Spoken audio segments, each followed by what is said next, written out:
चलिए दोस्तों, Madhav Paul academy में दीपक सर आप सबके बीच में।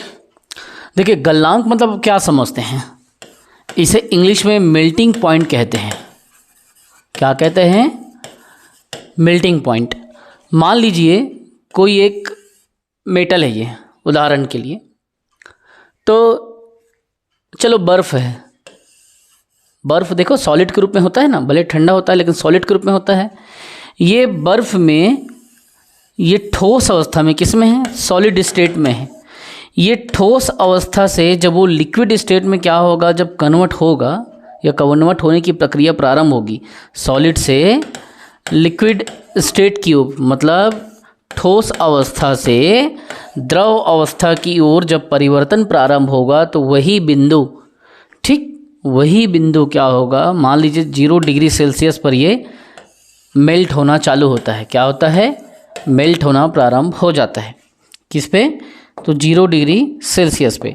तो यही जो 0 डिग्री सेल्सियस होगा इस बर्फ़ के लिए, ये क्या होगा? मेल्टिंग पॉइंट होगा। आइस के लिए ये 0 डिग्री सेल्सियस मेल्टिंग पॉइंट होगा। तो वह बिंदु जिस पर किसी ठोस का, किसी भी ठोस के अवस्था का क्या होगा, द्रव अवस्था में, या कहना चाहिए ठोस अवस्था से उसकी अवस्था में परिवर्तन होगा, है ना, वही गलनांक बिंदु कहलाएगा। उसी को मेल्टिंग पॉइंट कहते हैं। बर्फ़ का कितना होता है? 0 डिग्री सेल्सियस में वो बर्फ़ क्या होता है? पिघलना चालू हो जाता है। तो आगे चलते हैं, इसके पॉइंट्स को जो मैंने नोट्स में आपके लिए टाइप किया है, आपके लिए रखा है। तो जिस ताप पर समझना, टेम्परेचर की बात हो रही है यहाँ पे। जिस टेम्परेचर पर, अगर मेल्टिंग पॉइंट देखेंगे तो जिस ताप पर, ठीक है, सभी चीज़ें एक अपने ताप पर ही पिघलती है, या एक टेम्परेचर पे ही वो चीज़ कहना चाहिए कि सॉलिड हो जाती है ना। अगर तापमान कम करोगे तो वो सॉलिड हो जाएगी, तापमान ज़्यादा करोगे तो पिघल जाएगी, मेल्ट होगी। तो जिस ताप पर कोई ठोस जो है अपनी ठोस अवस्था से किस में चल दे?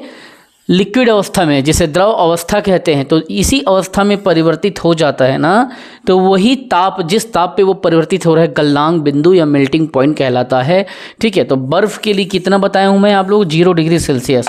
0 डिग्री सेल्सियस पे बर्फ़ का गलनांक कितना होगा? 0 डिग्री सेल्सियस पे बर्फ़ पिघलना होगा, तो यही इसका एमपी या मेल्टिंग पॉइंट होगा। ठीक है, अब हमने देख लिया यहाँ पे गलनांक को, हमने समझ भी लिया। अब अपन क्या करेंगे, आगे चलेंगे लिक्विड के ऊपर। लिक्विड किसे कहते हैं? ठोस तो अपन देख ही लिए थे। अब अपन देख रहे हैं लिक्विड के बारे में कि लिक्विड क्या होता है, कैसे लिक्विड को आप कहना चाहिए, चीज़ों को समझेंगे, इसका क्वेश्चन कैसे पूछे जाते हैं। ठीक है, तो देखिए मैंने बताया था कि जो सॉलिड होता है उसका एक क्या होता है? निश्चित आकार होता है। बताया था ना कि कोई सॉलिड या ठोस वस्तु के लिए निश्चित आकार होता है, लेकिन द्रव जो होता है उसका कोई आकार नहीं होता, कोई उसका शेप नहीं होता। हालांकि द्रव का एक निश्चित फिक्स वॉल्यूम होता है। अर्थात अगर किसी बाल्टी में अगर आपने पानी को रखा है, उसी बाल्टी को आप क्या किए, किसी बैग में अगर डाल दिए, जैसे झिल्ली नुमा बैग आता है ना, अगर उसमें आप इस पानी को क्या क्या शिफ्ट करेंगे, तो देखिए पहले वो गोल आकार में था, अब ऐसे वो क्या होगा? आयत के आकार में आप उसे कन्वर्ट कर सकते हैं। मतलब लिक्विड का कोई आकार नहीं होता। हाँ, आयतन होता था। यहाँ पे 5 लीटर पानी था, 5 लीटर का वो स्थान घेर रहा था, यहाँ पे भी 5 लीटर का स्थान घेरेगा। ठीक है, तो अब यही चीज़ होता है। द्रव के बारे में अपन क्या करते हैं, डील करते हैं, देखते हैं। द्रव का आयतन निश्चित होता है। पहली बात जो कि मैं बताया हूँ आपको, ये फिक्स होगा। 5 लीटर ले रहा है स्थान तो 5 लीटर ही लेगा, लेकिन आकार अनिश्चित होता है, जिसे जिसमें डालो ये उसी में क्या हो जाता है? शिफ्ट हो जाता है। अर्थात जिस पात्र में रखे जाते हैं उसी का आकार ये क्या कर लेता है? द्रव ग्रहण कर लेता है। अगर तुमसे पूछा जाए, देखिए ये सब क्वेश्चन केवल टीचरशिप के लिए नहीं है, ये व्यापम के विभिन्न पेपर के लिए भी है। हालांकि इसमें 10 ही क्वेश्चन नंबर का आता है टीचरशिप में। इस जीके सेक्शन से 10 ही नंबर का आएगा, ज़्यादा नहीं आएगा। लेकिन पढ़ो ऐसा कि क्या है, फ्यूचर में किसी को पढ़ा सको, बता सको, अगर क्वेश्चन आए तो तुमसे छूटे ना। ठीक है, तो देखिए द्रव का आयतन निश्चित होता है परंतु आकार अनिश्चित होता है। आकार कोई फिक्स नहीं होता, जिस पात्र में आप डालोगे उसका आकार वो ग्रहण कर लेता है। ठीक है, द्रव में गुण होती है कि इसमें बहाव की क्वालिटी होती है। मतलब अगर आप एक स्थान में रखो तो क्या है? फ्लो कर देता है। तो द्रव जो होता है, लिक्विड जो होता है, बह सकता है। इन्हें तरल भी कहते हैं, बोलते हैं ना तरल, लिक्विड, इसे तरल भी कहते हैं, इसमें बहाव के गुण होते हैं। और उदाहरण के लिए दूध आप तो देखे हो, वो द्रव है। जल देखे हो। हाँ, पारा, पारा को बोला जाता है कि एक ऐसा धातु है, ये पारा, जो कि लिक्विड के रूप में होता है, ठीक है, जो कि लिक्विड के रूप में होता है परंतु ठोस होता है ना। मतलब ये जो पारा है, इसका घनत्व वगैरह जब आप चेक करेंगे, जब आप पढ़ेंगे, इसके बारे में अलग से मैं क्लास बताऊंगा आपको पारा के बारे में। तो एक ऐसा धातु है, ऐसा कहना चाहिए कि जैसे सोना एक धातु है ना, उसी तरह से एक ऐसा धातु है जो द्रव की अवस्था में पाया जाता है, ठीक है, आपको पूछा जाएगा। अब देखना, इसमें एक बात आता है इसके अणु के ऊपर, ठीक। जनरली होता क्या है, मैं आपको पहली क्लास में बताया हूँ, मान लीजिए कोई सॉलिड है, तो इसमें क्या होगा, सॉलिड का जो अणु है आपस में पास पास होंगे, चिपके होंगे। जो जितना पास पास इसके अणु आपस में चिपके रहेंगे, उतना ये ठोस होगा, उतना मजबूत होगा। लेकिन द्रव की कंडीशन में ये थोड़ा चेंज हो जाता है। इसमें क्या होता है, ये दूर दूर होते हैं, थोड़े दूर दूर, ज़्यादा दूर नहीं। अगर एकदम से ज़्यादा दूर होंगे तो गैस की तरह हो जाएंगे, है ना, ऐसे ऐसे होगा तो ये गैस की तरह हो जाएगा। लेकिन इसके अणु जो है वो ज़्यादा पास भी नहीं है और ज़्यादा दूर भी नहीं है, थोड़ा दूर दूर में है, डिस्टेंस में। तो ये याद देखना, इसके अणु के बारे में अगर अपन क्वेश्चन कैसे पूछा जाता है, द्रव पदार्थ के जो द्रव होता है, द्रव पदार्थ के अणु ठोस पदार्थ की अपेक्षा दूर दूर होते हैं। भले ठोस में पास पास होते हैं, लेकिन ठोस की अपेक्षा इसमें दूर दूर हो जाता है। इसके बीच की दूरी बहुत अधिक तो नहीं होती, ज़्यादा दूर होंगे तो गैस बन के उड़ जाएंगे, इसलिए इसके बीच की दूरी, अणुओं की दूरी ज़्यादा, मतलब बहुत अधिक ज़्यादा दूरी पे नहीं होती। लेकिन द्रव जो है, द्रव पदार्थ आसानी से अपना आकार बदल लेते हैं, परंतु इनका आयतन नहीं बदलता। मैं पहले ही बताया हूँ, अगर ज़्यादा कहना चाहिए कि पास में होते तो सॉलिड हो जाते, इसलिए ये क्या करते हैं, ना तो एकदम पास ना एकदम दूर, ये बीच में मॉडरेट फॉर्म में होता है। और इसमें गुण इसलिए होता है, इसलिए क्या करते हैं, इसके आकार बदल जाते हैं, ठीक है। एकदम कभी वो इस स्थान को मतलब बाल्टी में है तो बाल्टी के रूप में आकार लेंगे पानी, अगर आप उसको कहना चाहिए कि मग में डाल दी तो मग के आकार को ले लेते हैं, वही बात है। एक बात याद रखना, एक क्वेश्चन पूछा जाता है एकदम बेसिक कॉन्सेप्ट का, द्रव का घनत्व गैस से अधिक होता है। पूछा जाएगा क्या द्रव का घनत्व गैस से अधिक होता है? बिल्कुल, जो द्रव होता है उसका घनत्व मतलब डेंसिटी, सघनता, आस पास में कहना चाहिए सघनता, ठीक है, सघनता, घनत्व बहुत ज़्यादा है, डेंसिटी बहुत ज़्यादा है, बोलते हैं ना, अरे यार यहाँ बहुत जनसंख्या है, बहुत घनत्व है, तो वही द्रव का जो घनत्व है गैस से अधिक होता है। किससे? गैस से अधिक, लेकिन ठोस से कम होता है, इसीलिए उसके अणु जो है वो थोड़े दूर दूर में होते हैं, आपस में ऐसे चिपके नहीं रहते, ठीक है। तो इस बात को आपको याद रखना है अगर ऐसा क्वेश्चन आएगा तो। अब मैं आपको बताऊंगा बॉइलिंग पॉइंट, तो मैं आपको बता ही चुका हूँ, है ना, कहना चाहिए कि मेल्टिंग पॉइंट बता चुका हूँ। अब मैं आपको बताऊंगा बॉइलिंग पॉइंट। बॉइलिंग पॉइंट किसे कहते हैं उस चीज़ को आप समझोगे, और इसमें जानोगे कि बॉइलिंग पॉइंट मतलब आप क्वथनांक किसे कहते हैं, इस चीज़ को आप समझोगे, है ना। सरल भाषा में अगर आपको कहूँ बॉइलिंग पॉइंट किसे कहते हैं, तो देखिए हम लोग क्या पढ़ रहे हैं, बॉइलिंग पॉइंट, बॉइलिंग पॉइंट, ठीक है, ये है बॉइलिंग पॉइंट। और बॉइलिंग पॉइंट के बारे में मैं आपको बताऊंगा, जैसे कि हमने चर्चा किया, पहले देखा था, तो बॉइलिंग पॉइंट के बारे में मैं चर्चा कर ही चुका था कि बॉइलिंग पॉइंट उसे कहते हैं जिस ताप पर, जिस टेम्परेचर पर, ठीक है, जिस टेम्परेचर पर कोई चीज़ या कोई वस्तु या कोई पदार्थ या पदार्थ की अवस्था में परिवर्तन हो जाना, ठीक है, वो बॉइलिंग पॉइंट कहलाता है। तो वह निश्चित ताप जिस पर क्या होता है, पानी या जो लिक्विड होता है, ये सारी चीज़ें अपने वाष्प की अवस्था पे आ जाता है, ठीक है, मतलब वो उबलना चालू हो जाता है, क्या उबलना उसमें चालू हो जाता है, उसके तापमान में परिवर्तन हो जाता है, ठीक है। जैसे जल में आप देखेंगे तो जल में क्या होता है, वाटर में जैसे आप देखेंगे जल में, तो इसको आप जैसे नीचे हीटर रख के अगर आप हीट देते हो, तो एक समय ऐसे आता है कि आप 100 डिग्री सेल्सियस का जब हीट दे देते हो तो ये क्या हो जाता है, बॉयल हो जाता है, और बॉयल होने के बाद में फिर ये क्या हो जाता है, उबलना चालू हो जाता है, मतलब पानी का उबलना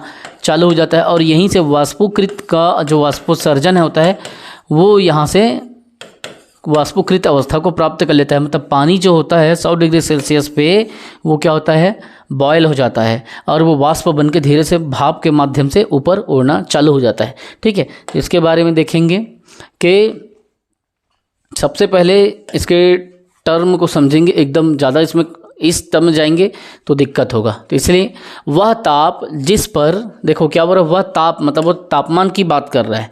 ठीक है, जिस टेम्परेचर में अपन गर्म करते हैं ना उसी के, वह ताप जिस पर किसी द्रव का, जो भी द्रव है उसका वाष्प दाब वायुमंडल दाब के बराबर हो जाता है।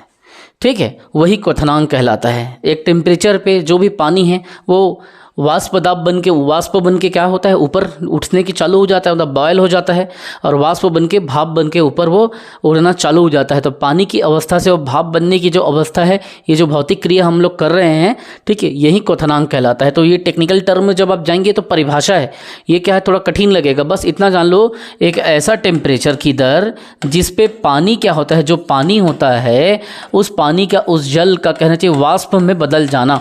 ठीक है, वाष्प में बदल जाना, क्योंकि बॉयल हो रहा है और वाष्प में बदल जा रहा है। जैसे जल का 100 डिग्री सेल्सियस में जो पानी होता है ना, वो उबलना चालू हो जाता है, बॉयल होकर के वो वाष्प बनना चालू हो जाता है। ठीक है, अब देखिए ये परिभाषा क्या कह रहा है कि वह ताप मतलब एक निश्चित टेम्परेचर की बात कर रहा है जिस पर किसी भी द्रव का, किसी भी लिक्विड का, किसी भी पानी का समझ लो, किसी द्रव का वाष्प दाब जो है वायुमंडलीय दाब के बराबर हो जाता है। वायुमंडल का जो दाब है पूरे वायुमंडल का, उस दाब के बराबर कहना चाहिए कि वो दाब पैदा हो जाता है किसी द्रव का वाष्प दाब। तो इसीलिए वो बॉइलिंग पॉइंट क्रिएट होता है ना। सरल भाषा में कहूँ तो वह तापमान जिस तापमान पर किसी द्रव का वाष्प में परिवर्तन हो जाता है, यही बॉइलिंग पॉइंट होती है, वही तापमान उसकी बॉइलिंग पॉइंट कहलाएगी।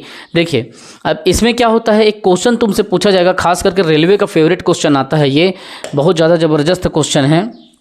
ये क्वेश्चन ऐसे पूछा जाएगा, क्या अशुद्धि मिलाने पर, किसी लिक्विड में क्या अशुद्धि या इम्प्योरिटीज मिलाने पर उसका जो बॉइलिंग पॉइंट है कम होगा, बढ़ेगा, समान रहेगा, असमान रहेगा। तो याद रखना, अगर आप इम्प्योरिटीज मिला देते हो तो अशुद्धि की उपस्थिति में जब अशुद्धि मिलाओगे तो ये बढ़ जाता है। इसी कारण समुद्र का जो जल होता है उसका क्वथनांक है ना, वो क्वथनांक जो है सामान्य जल से हमेशा अपेक्षा अधिक रहता है, क्योंकि समुद्र के जल में है ना प्लांट का पानी आ रहा है गंदा वाला। ठीक है, उसमें क्या है, जानवर इत्यादि, पशु उशु के मल मूत्र इत्यादि पूरा मिल रहे हैं। फिर समुद्र के जो कहना चाहिए कि पौधे इत्यादि हैं, पादप वगैरह, वो सबकी अशुद्धियाँ उसमें रहती है। ऊपर से पानी खारा रहता है ना, वर्षा का जल भी इसमें मिल रहा है, आसपास के नदियों का जल मिल रहा है। ये सब अशुद्धि के कारण होता क्या है, अशुद्धि की उपस्थिति में यह जो ताप होता है जिसमें वो किसी वस्तु को क्या करता है, बॉयल करता है, तो इसमें बॉइलिंग पॉइंट बढ़ जाता है। याद रखना, अगर आप समुद्र के पानी को लाओगे और एक तरफ से तालाब का पानी लाओगे, या एक तरफ से समुद्र का पानी, एक तरफ से नल का पानी लेके आओगे, तो जल्दी बॉयल कौन होगा, तो ये वाला जो नल का पानी है वो जल्दी बॉयल होगा, क्योंकि इसका बॉइलिंग पॉइंट बढ़ जाएगा। अब ये 100 डिग्री सेल्सियस के ऊपर में इसको फिर ज़रूरत पड़ेगा समुद्र के पानी को, क्योंकि अशुद्धि मिल जाती है। तो तुमसे क्वेश्चन पूछेगा अशुद्धि मिलाने पर उसका क्या बढ़ता है, तो याद रखना उसकी बॉइलिंग पॉइंट बढ़ जाती है, जो कि सामान्य जल से ज़्यादा इस पर समय लगेगा उबलने के लिए। ठीक है, लेकिन ये याद रखना भिन्न भिन्न स्थानों पर ये जो बॉइलिंग पॉइंट है अलग अलग होता है।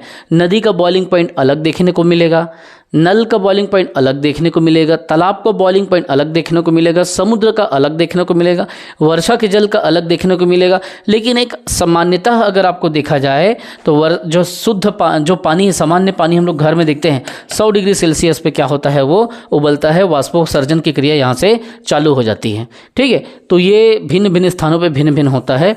अब अपन देखेंगे इसके बारे में कुछ महत्वपूर्ण तथ्य देखेंगे। ठीक है, कि क्या क्या महत्वपूर्ण तथ्य है इसके बारे में हम लोग उसको चर्चा करेंगे। सामान्यतः जो सिंपल मतलब ऊंचाई पर जाने पर निम्न दाब होने के कारण, ठीक है, लो प्रेशर होने के कारण, जब आप ऊंचाई पर जाते हैं तो निम्न दाब होने के कारण क्वथनांक कम हो जाता है। ऊपर जाते हैं तो क्वथनांक जो बॉइलिंग पॉइंट है कम हो जाता है। पेपर में कैसे पूछेगा, क्या कोई व्यक्ति ऊपर जाता है तो वो यह महसूस करता है कि वहाँ पे क्वथनांक जो है अर्थात बॉइलिंग पॉइंट बढ़ गया है, कम हो गया है, बराबर हो गया, ऐसा पूछेगा। तो जब ऊपर जाते हैं तो बॉइलिंग पॉइंट कम हो जाता है, ये बात को आप देखना, क्वथनांक या बॉइलिंग पॉइंट कम हो जाता है। यही कारण है कि ऊंचाई पर जल जो है या पानी कम ताप पर उबलने लगता है। ठीक है, जब आप वहाँ पे गए, हमको पता है कि 100 डिग्री सेल्सियस में पानी क्या हो रहा है, उबलता है। लेकिन आप जब ऊपर चले गए तो ऊपर जाने के बाद में आपको यह महसूस होगा कि वहाँ बॉइलिंग पॉइंट कम हो गया है, मतलब 90 डिग्री सेल्सियस में पानी वहाँ पे उबल रहा है। और इसीलिए जब आप ऊपर में खाना बनाते हो तो निम्न दाब रहता है, कम दबाव रहता है। ठीक है, तो निम्न दबाव के कारण कहना चाहिए कि वायुमंडल का निम्न दबाव रहता है, इस कारण से ऊंचाई पर जो जल का ताप है ना, जल जो है कम ताप पर उबलने लगेगा। 100 डिग्री सेल्सियस की जगह 90 डिग्री सेल्सियस पे ऊंचा जाने पर उबल जाता है। इसीलिए वहाँ पे कहना चाहिए कि कम टेम्परेचर मिलता है तो भोजन जो है लेट में पकता है। लेकिन ये सही है कि वहाँ पे कहना चाहिए कि जो बॉइलिंग पॉइंट है वो कम हो जाता है। तो तुमसे कैसा पूछा जाएगा, क्या ऊंचाई पे जाने पर बॉइलिंग पॉइंट कम होता है? हाँ, ऊंचा जाओगे, आप ऊपर जाओगे, सामान्यतः ऊंचाई पर एकदम टॉप में नहीं ना, ऐसी मतलब बीच में समझ लो। तो ऊपर आप जाएंगे, ऊपर में खाना बनाएंगे तो क्वथनांक जो है कम हो जाएगा। और यही कारण है कि ऊंचाई पर जल जो है कम तापमान पर जो पानी है उबलने लगता है। ठीक, लेकिन पानी तो कम तापमान पर उबल रहा है। पानी के अलावा जो विभिन्न प्रकार की चीज़ें, भोजन जैसे आप पकाओगे उसमें थोड़ा समय ज़्यादा लगता है। ठीक है, कम ताप पे पानी उबल गया, लेकिन बाकी चीज़ों के लिए कैसे करोगे? ये तो जल की एक अनुकूल स्थिति है। तो ये बात याद रखना, अतः भोजन को पकाने में अधिक समय लगता है। ये एक दो क्वेश्चन यहाँ से आता है ऐसा, इस प्रकार का कि अगर ऊंचाई पर गया तो क्वथनांक कम होगा या ज़्यादा होगा तो कम होगा। ठीक है, तो ये सच हो गया कि क्वथनांक कम हो गया तो कम ताप पर भी, कम टेम्परेचर पर, लो टेम्परेचर पर जो है जल क्या होगा, उबल जाएगा और वाष्प बनेगा। ठीक है, दूसरा क्वेश्चन कैसा पूछता है, ऊपर में खाना बनाने पर समय अधिक लगता है, ये बात भी आप याद रखेंगे। ठीक है, तो ये दो चीज़ें पूछा जाएगा। अगला देखो, अब आता है बात प्रेशर कुकर का। ठीक, किसका? क्योंकि इसमें हाई प्रेशर क्रिएट होता है। ठीक है, निम्न दाब रहता है, कम प्रेशर रहता है तो खाना बनाने में अधिक समय लगता है। ऊपर जाओगे तो निम्न प्रेशर बनता है, भले ही पानी जो है कम ताप पर उबल जाता है। और निम्न दाब की स्थिति में भोजन पकाने में अधिक समय लगता है। ये क्वेश्चन को आप याद रखना। दूसरा इसको याद रखो, प्रेशर कुकर में, जब घर में आप देखते हो हॉकिंस का जो प्रेशर कुकर रहता है उसमें हाई प्रेशर आ जाता है। जब आप नीचे से फुल हीट करोगे, जब आप टेम्परेचर दोगे तो उच्च दाब उसमें क्या होगा, फुल प्रेशर उसमें क्रिएट हो जाएगा। इस कारण से क्या हो जाएगा, वहाँ बॉइलिंग पॉइंट बढ़ जाता है। बॉइलिंग पॉइंट क्या हो जाता है, उच्च हो जाता है, क्वथनांक उच्च हो जाता है। किसके लिए? पानी के लिए। तो आपसे पूछा जाएगा कि प्रेशर कुकर में अगर उच्च दाब हम दें, हाई प्रेशर दें तो क्या होगा, तो याद रखना वहाँ पे क्वथनांक जो है वो जल के लिए उच्च हो जाता है, अतः भोजन कम समय में पक जाएगा। या यहाँ ऐसा पूछा जाएगा क्या, अगर आप प्रेशर कुकर यूज़ करते हो तो क्या प्रभाव पड़ता है, तो उच्च दाब के कारण क्वथनांक जो है पानी के लिए, जल के लिए उच्च हो जाएगा, ऐसा याद रखना है। ठीक है, ये चीज़ को, अतः भोजन जो है कम समय में पकेगा। वहाँ पे क्या हो रहा था, कम ताप पर पानी उबलता था, ऊपर जा रहे थे तो, लेकिन यहाँ पे अधिक ताप, क्योंकि हाई प्रेशर बढ़ रहा है तो यहाँ पे अधिक ताप आएगा और यहाँ पे उच्च दाब, उसमें प्रेशर क्रिएट होगा, जिस कारण से क्वथनांक जो है उच्च हो जाएगा, बॉइलिंग पॉइंट। लेकिन भोजन कम समय में पकेगा, जल्दी पक जाएगा। और वहाँ ऊपर में आप खाना बनाओ तो अधिक समय लगता है। तो ये दोनों चीज़ों को पूछता है, ऊंचाई पे खाना पकाने में क्या जल्दी पकता है, तो नहीं, इसमें समय अधिक लेता है। ये बात आपको याद रखना है। ठीक है, अब देखना आगे अपन चलते हैं। इसमें बोल रहा है कि सामान्य परिस्थिति में जल के लिए क्वथनांक बॉइलिंग पॉइंट 100 डिग्री सेल्सियस होता है, जो कि मैं पहले आपको बता चुका हूँ। ठीक है, अब अगला देखेंगे, गैस देखेंगे अगले क्लास में, है ना। अगले क्लास में क्या करेंगे, गैस देखेंगे। चलो डील करते हैं उसको भी।